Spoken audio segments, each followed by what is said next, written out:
علامہ اقبال نے فرمایا اپنے شعر میں، اور علامہ اقبال فرماتے ہیں کہ محمد سے وفا تو نے تو ہم تیرے ہیں۔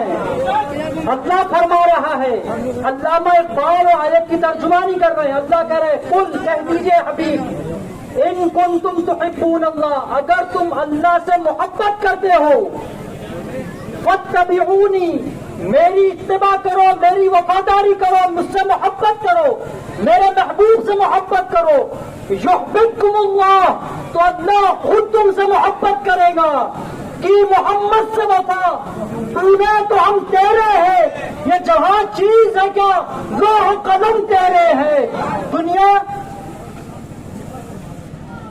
محبت اتباع دونوں چاہیے، کہ محمد سے وفا تو نے تو ہم تیرے ہیں، یہ جہاں چیز ہے کیا لوح قلم تیرے ہے۔ دنیا کی چیزیں، دنیا کی حکومت یہ کوئی چیز نہیں۔ اللہ فرماتا ہے اگر تم اس میرے محبوب سے محبت کرے گا تو دنیا بنانے والا رب تیرا ہوگا، جس نے دنیا بنایا، حاکم پیدا کیے، جس نے بڑے حاکموں کو پیدا کیا، جس نے چاند سورج بنایا، وہ تیرے تابع ہوں گے۔ اور صرف اللہ نے یہ وعدہ لیا نہیں بلکہ وعدہ وفا فرمایا۔ اللہ وعدہ وفا فرماتا ہے۔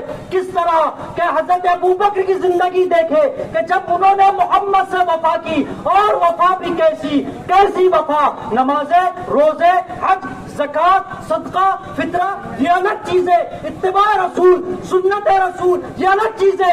حضرت ابوبکر صدیق فرماتے ہیں ایک مرتبہ آپ بیٹھے ہوئے تھے، حضرت ابوبکر بیٹھے ہوئے تھے اپنے صحابہ کے ساتھ، اور آپ نے مسکرا دیا، ابو بکر نے مسکرا دیا، تو صحابہ نے عرض کیا آپ کے ساتھی جو تھے کہ خلیفۃ المسلمین، آپ کے مسکرانے کا کیا سبب ہے یہاں پر؟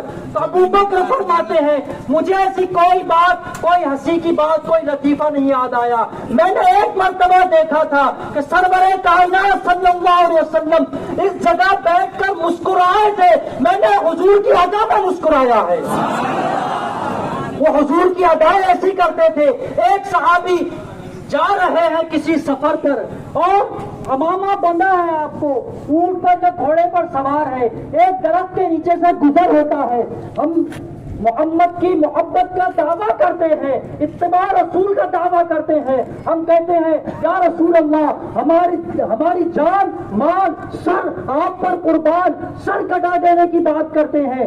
اے سر کٹا دینے کی بات آپ نے نہیں کی، صحابہ نے نہیں کیا، بات نہیں کی، سر کٹا دیے ہیں آپ لوگوں نے۔ کہا ہے اس نے یوسف پہ کٹی مصر میں انگشت زنا، سر کٹاتے ہیں تیرے نام پہ مردان عرب نے اپنے سر، بازو، سینے چھدوائے، تیرے کھائے اپنے بدن پر، اپنے سروں پر پتھر کھائے، لیکن حضور کی ذات پر، حضور کی شریعت پر آنچ نہیں آنے دی۔ ایک صحابی جا رہے تھے، راستے میں ایک جھاڑ نظر آیا، کوئی جھاڑ ہوگا، انہوں نے ارادتاً اپنا امامے کا شملہ یا امامہ اتار کر جھاڑ میں اٹکا دیا۔ آپ کے ساتھیوں نے پوچھا کہ آپ کا امامہ اٹکا نہیں تھا، آپ نے جان کر ایسا کیوں کیا؟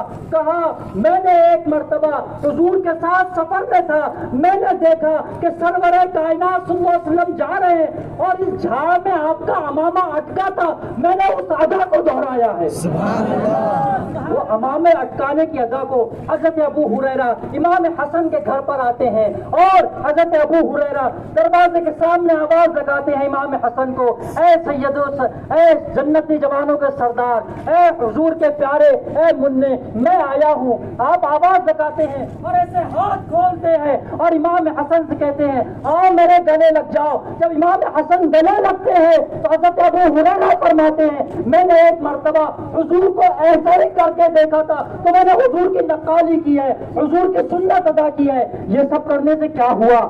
یہ سب کرنے سے وہ 313 تھے، 2 تلواریں تھی، 8 زرہ تھے، بھوکے تھے، رمضان تھا، کھجور کے ڈنڈے لے کر جنگ کرنے لیے گئے، 1000 کو بھگا کے رکھ دیا. وہ 700 تھے, 700 تھے جن کے پاس محض 60 یا کچھ گھوڑے ہوں گے, صرف 70 زرائیں ہوں گی, تلواریں بھی کم. 700 لوگ تھے لیکن 3000 کو احد کے میدان میں دوڑا دوڑا کر بھگایا. وہ صرف 3000 تھے خندق کی جنگ میں. جنگیں یاد رکھو. مسلمانوں سے پوچھو کہ بتاؤ اپنے نبی کے والد کا نام کیا ہے, تو لبیک یا رسول اللہ کے نعرے لگانے والے سیرت کے جلسوں میں نہیں آتے.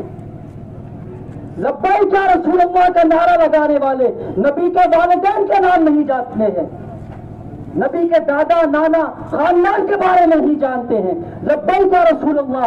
اور جنگ بدر میں کیا ہوا نہیں معلوم مسلمانوں کو, جنگ احد کب ہوئی نہیں معلوم نوجوانوں کو, جنگ خیبر کب ہوئی نہیں معلوم. اسلام کی چوتھی جنگ, پانچویں جنگ, غزوہ تبوک کیا ہے, غزوہ خندق کیا ہے, بیت المقدس کیا ہے, قبلہ اول کیا ہے, مسجد قرطبہ کیا ہے. تاریخ بھولتے جا رہے ہیں اور پھر ہم اپنی جگہ پر خاموش اور دعویٰ کرتے ہیں کہ ابوبکر جیسی عزت ہو, عمر جیسی عزت ہو. وہ ابوبکر جنہوں نے ایسی ادائیں کی, کیا ہوا؟ اللہ نے فرمایا نا محمد سے وفا کر, میں تیرا ہوں, جہان تیرے ہیں, لوح و قلم تیرے ہیں. ابوبکر نے وفا کی, کیا ہوا؟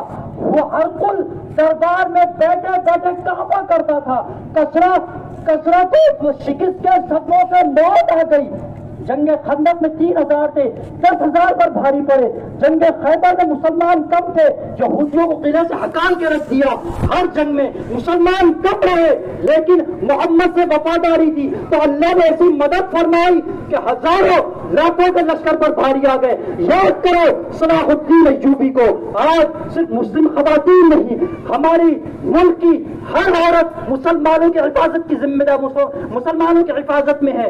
سید صلاح الدین ایوبی کو ایک ملک حاکم سادات کا آپ کو خبر ملی کہ مسلمانوں کے حج کے قافلے پر حملہ کر دیا ہے اور ایک مسلم عورت کو, مسلم جوان لڑکی کو قید کر کے رکھ دیا ہے, تو صلاح الدین نے کہا کہ وہ میری صلاح الدین کی بیٹی تھی, میں حاکم سادات کو مزہ چکاؤں گا. وہ مسلمان قیدیوں کو رکھتا تھا اور کہتا تھا بلاؤ اپنے خدا کو, بلاؤ اپنے محمد کو کہ تم کو بچا لے, اور ان کی گردنیں مار دیا کرتا تھا. صلاح الدین ایوبی نے کہا کہ میں اس حاکم سادات کو اپنے ہاتھوں سے قتل کروں گا. اور ہوا بھی یہ کہ صلاح الدین ایوبی اور مصر کے سلطان, وہ فاتح سلطان نے حاکم سادات کو اس طرح قتل کیا کہ راستے میں 7 سے 8 قلعے آتے تھے سادات کے. صلاح الدین ایوبی نے وہ سارے قلعوں کو فتح کر اس کے محل میں جا کر اس کی گردن ماری تھی. اور صلاح الدین ایوبی نے, آج بیت المقدس سے مسلمان سسکیاں لے رہے ہیں, بیت المقدس سے مسلمان بچے شہید ہو رہے ہیں. ہم یہاں موبائل پر اسٹیٹس لگا لیتے ہیں اور پھر ایک دن کا اسٹیٹس اور پھر کچھ نہیں. وہاں مسلمان بچے شہید ہو رہے ہیں. جب بیت المقدس کو صلاح الدین ایوبی نے فتح کیا تھا اور آپ کے پاس مسلسل جنگیں شروع تھی, اور پھر وہ صلاح الدین ایوبی سے لڑنے کے لیے جرمنی کا بادشاہ رچرڈ 6 لاکھ کی فوج جمع کر کے آ گیا تھا.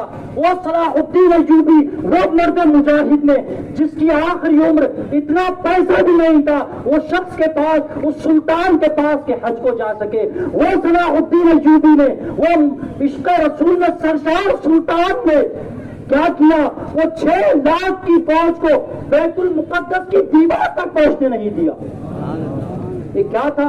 وہ محمد سے وفا تھی کہ دلوں پر, دنیا کے دلوں پر ان کی دہشت تاری تھی, ان کی ہیبت تاری تھی. جب مسلمانوں کو دیکھتے تھے دریا پھیلانتے تھے, ہم پڑھتے ہیں شعر کہ دشت تو دشت ہے دریا بھی نہ چھوڑے ہم نے نہیں, ہمارے ابا ہمارے اسلاف نے, ہم نے کیا کیا؟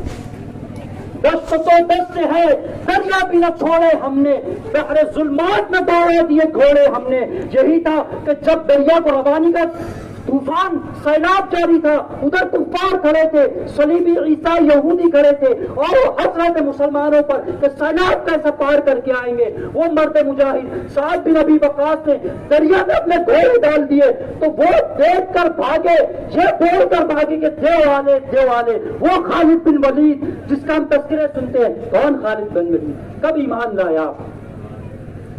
اگر ہم محبت رسول اسوہ صحابہ کا دعویٰ کرتے ہیں تو ابھی سے اسلام کی تاریخ کو پڑھنا شروع کر دے, اسلام کی تاریخ جانے, کیا ہوا کیسے ہوا, اس سے دل زندہ رہتے ہیں.